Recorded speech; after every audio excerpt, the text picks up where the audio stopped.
Alexis Romero of the PhilStar's covered the Independence Day riots in Kawit, Cavite. He was one of those journalists who were able to speak with Chinese Ambassador Xi Jinping, who discussed his 2-minute chat with President Duterte. Alexis, that was a very short talk. Do we know what it was all about? Yeah, Robbie. Before the flag ceremony in Cavite, we saw President Duterte chatting with the Chinese ambassador, and there was no way for us to hear the conversation because it was too far from the media box. But after that celebration, the ambassador faced the media and he informed us that the conversation indeed focused on the plight of Filipinos in the Panatag Shoal. He said the president expressed concerns on the conditions of the Filipinos there, given that there were reports that Chinese Coast Guard personnel are forcibly taking their catch. Well, he did say that China will investigate properly. At the same time, he also said that preliminary findings on both sides, he said, suggested that this was nothing more than barter. Do we have any idea of how exactly this investigation will go? Will we have any part in it, for example? Okay. The ambassador's statement was based on the remarks of the Filipino fishermen who were asked by presidential spokesman Harry Roque to face Malacanang reporters yesterday. According to the fishermen, they were asked to provide their best catch, and the Chinese Coast Guard personnel were giving them noodles, cigarettes, and water in exchange for the fish. But according to the fishermen themselves, these are not enough to feed their families. As to the investigation, the ambassador declined to elaborate further, saying he would just let the investigators do their work. But he promised that those Coast Guard personnel who will be found guilty of taking forcibly the catch would face punishment according to the procedures of the Chinese Coast Guard.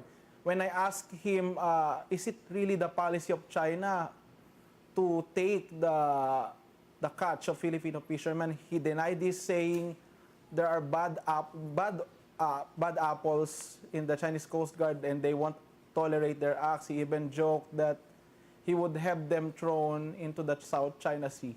Okay, now, of course, beyond this, this incident in Scarborough Shoal, beyond the concerns of the fishermen, there is something to be said about the optics of China's representation in a Philippine Independence Day, right? Nothing wrong there, of course.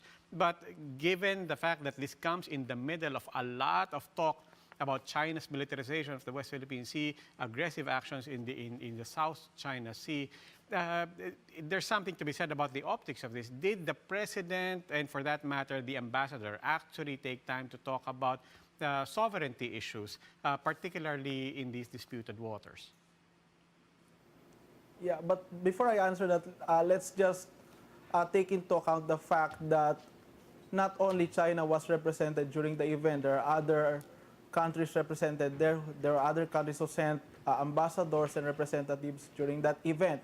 But the appearance of the Chinese ambassador and his hobnobbing with Philippine officials is something for enthusiasts, maybe of semiotics.